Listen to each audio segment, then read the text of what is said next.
अस्सलाम वालेकुम दोस्तों, जैसा कि आप जानते हैं राशिद बाबा जी, उम्मीद होगी सारे बहन भाई खैर से होंगे। दोस्तों आपकी खिदमत में हाजिर है नई अपडेट के साथ। दोस्तों बड़ी खबर, बड़ा खुलासा। दोस्तों से गुजारिश है जो चैनल बनाया चैनल को सब्सक्राइब जरूर कर दीजिएगा, वीडियो को लाइक करना ना भूलिएगा। दोस्तों रघुपुरा से बहुत बड़ी खबर लेके आऊं, बहुत बड़ी अपडेट लेके आऊं। दोस्तों सीमा और हैदर भाई के वो 4 मासूम बच्चे आरएस के गुंडों में फंस चुके हैं। बिल्कुल दोस्तों, आप दोस्त सही सुन रहे, आप दोस्त ये सुन रहे हो कैसे फंस चुके हैं। वो सचमुच में फंस चुके हैं। जब वहां की हुकूमत भांग पी के सोई हुई है, वहां की पुलिस प्रशासन भांग पी के सोई हुई है, आखिरकार कब तक ऐसा चलेगा। वो आरएस के जो गुंडे हैं वो क्यों उन 4 मासूम बच्चों को क्यों अपनी ढाल बना रहे, क्यों उनको पाकिस्तान डिपोर्ट नहीं होने दे रहे।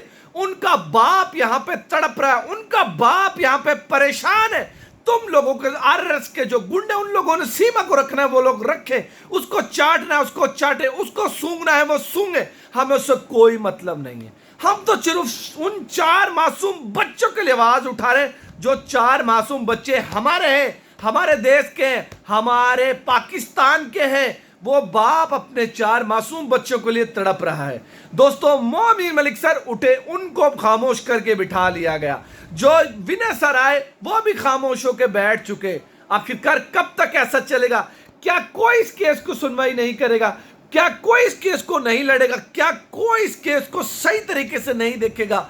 आखिरकार क्यों इन जो मोमिन मलिक सर को खामोश करके बिठा दिया गया, विनय सर को खामोश करके बिठा दिया गया, तो आखिरकार कब तक ऐसा चलेगा? क्या वो अनलीगल तरीके से घुसी, वो भगोड़िया, वो नचनिया, उसकी इतनी सपोर्ट कर रहे हैं वहां के लोग, जो पुलिस प्रशासन है वो सपोर्ट कर रही है, हुकूमत सपोर्ट कर रही है, तो आखिरकार कब तक ऐसा चलेगा? दोस्तों मैं एक ऑडियो क्लिप जलाने जा रहा हूं। आप दोस्तों ने वो ऑडियो क्लिप सुन के अपनी राय कमेंट्स में जरूर देनी कि आप दोस्तों की क्या राय। दोस्तों आप ये ऑडियो क्लिप सुने। अर्शद भाई, मुझे यकीन हो गया हैदर के बच्चे इंडिया में सेफ नहीं है।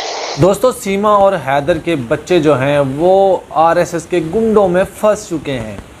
सीमा और हैदर के बच्चे आरएसएस के गुंडे और हिंदुस्तान की सरकार ने यरगमाल बना लिया है, उनको छुपा लिया, उनको अपने पास किडनैप करके अपने पास रखा हुआ है। इसीलिए सीमा को कोई चारा नहीं चल रहा, इसीलिए मोमिन मलिक जी कुछ नहीं कर पाए, इसीलिए विनय सर कुछ नहीं कर पाए, इसीलिए तमाम तर हिंदुस्तान के वो लोग जो सीमा के विरोध में आए थे वो कुछ नहीं कर पाए।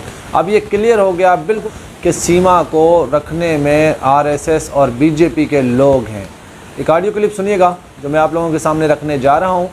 क्या कुछ उसमें बड़े बड़े इंकशाफात हैं, आप ये सुनिए। अस्सलाम वालेकुम अर्शद भाई।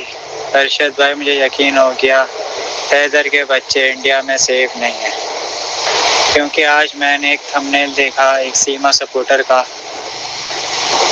उसने धमकियां दी हुई थी कि अगर हैदर बाज नहीं आया तो हम हैदर की बेटी की नीलामी करेंगे। मतलब आप देखो कितनी नफरत है इनके जहनों में। और मैं सवाल पूछना चाहता हूँ साहिब क्राइम से कि वो क्या कर रहा है, क्या वो इन सबको नहीं देख रहा? तो कैसी कैसी थंबनेल बना रहे हैं। और देखे ना, बच्चों को धमकी दे रहे हैं यार, कितने अफसोस की बात है। ना कोई कानून एक्शन ले रहा है, ना पुलिस एक्शन ले रही है। मोमिन सर के भी हाथ बांध दिए, वो भी कुछ नहीं कर पा रहे, तो हम किससे उम्मीद करें? बच्चे वहाँ सेफ नहीं है यार, हम किससे गुजारिश करें? हमने हाथ भी जोड़ लिया, पाँव भी जोड़ लिया भाई, लेकिन फिर भी कुछ नहीं हो रहा है। पता नहीं कितने लूप होल्स हैं यार कानून में।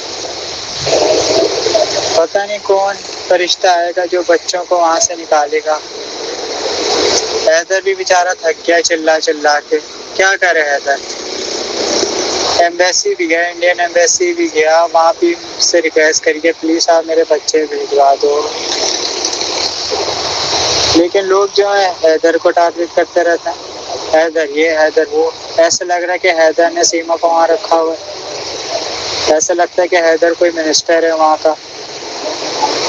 ये हैदर एक मामूली आदमी है, बेचारा मजदूर आदमी है, बेचारा मजदूरी कर करके अपना गुजारा करता है। वो सिर्फ अपने बच्चों की डिमांड कर रहा है, वो कोई कोहिनूर हीरा नहीं मांग रहा। और सरकार को चाहिए कि भाई अगर आप सीमा को रखना चाहते हैं तो भाई उसको रखें, बच्चे वापस करें। और जो बच्चे जो है ना, ये आरएसएस के शिकंजे में बच्चे। आरएसएस कभी जो है ना बच्चों को नहीं भेजेगी। आरएसएस से ना पुलिस भी डरती है, और वही आरएसएस वाले बच्चों को गलत तालीम दे रहे हैं, इनको इस्लाम के बारे में पढ़ाया जा रहा है। आपने फरहान की वीडियो देखी होंगी ना। हम सनातन धर्म को बुरा नहीं बोल रहे, सनातन भी अच्छा है, कोई बुरा नहीं है, वो भी उसमें भी इंसानियत की बात सिखाई गई है। लेकिन यार किसी मासूम बच्चों को धर्म परिवर्तन करवाना बिना उसके बाप की इजाजत के बगैर, ये तो नाइंसाफी है ना यार। इसके बाप के बेचारे के दिल में क्या बीत रही होगी। देखिए, हमें जो फिक्र है ना वो हैदर की बेटियों से। वहाँ जिस तरह के थंबनेल बन रहे हैं, जिस तरह की सोच वाले लोग हैं, उनसे हमें खतरा है कि वो कुछ ना कुछ करना दें हैदर की बेटियों को। हमसे यही दुआ करता हूँ कि यार हैदर की बेटियों की अल्लाह हिफाजत करे। अब सीमा को क्या बोलूं यार, उसको तो अपनी इज्जत की फिक्र नहीं है, वो खुद अपना मजाक उड़वाती है।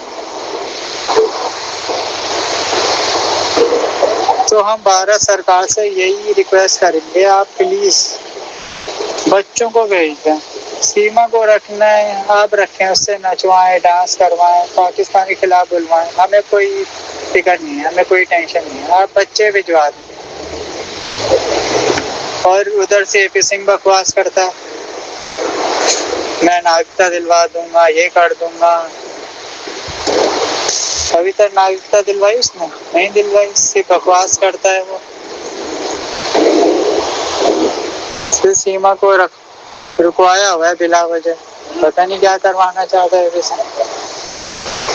ना एपी सिंह पर पुलिस प्रशासन एक्शन ले रही है, ना एटीएस ले रही है। मतलब कौन सी जांच हो रही है? ऐसी कोई जांच होती है कि इलीगल माइग्रेंट्स को नचवाना, उसके बच्चों को पाकिस्तान के खिलाफ नारे लगवाना, ये क्या है यार? ये कोई जांच है? ये अभी आपने केस देखा होगा ज्योति मल्होत्रा का। अभी तक ज्योति मल्होत्रा को प्रूफ नहीं हुआ अभी तक कि वो जासूस है, लेकिन फिर भी उसको 2-3 महीने से जो है ना एक अननोन प्लेस में रखा हुआ। तो हम यही चाह रहे थे कि सीमा की कोई जांच हो रही है तो भाई इसको अननोन प्लेस में रखें, अकेले कहीं भी। और उसको लप्पू के साथ घुसेड़ा हुआ, वो मजे कर रही है, गाड़ी खरीद रही है, प्रॉपर्टियां बना रही है, पैसे कमा रही है यूट्यूब से, फंड भी आ रहे हैं इसको, मजे लगे हुए इसके। रोज नए नए कपड़े पहन रही है, साड़ियां पहन रही है। और फिर जब हम कहते हैं कोई जांच नहीं हो रही तो लोग बुरा मान जाते हैं। भाई ऐसी जांच तो सबकी हो।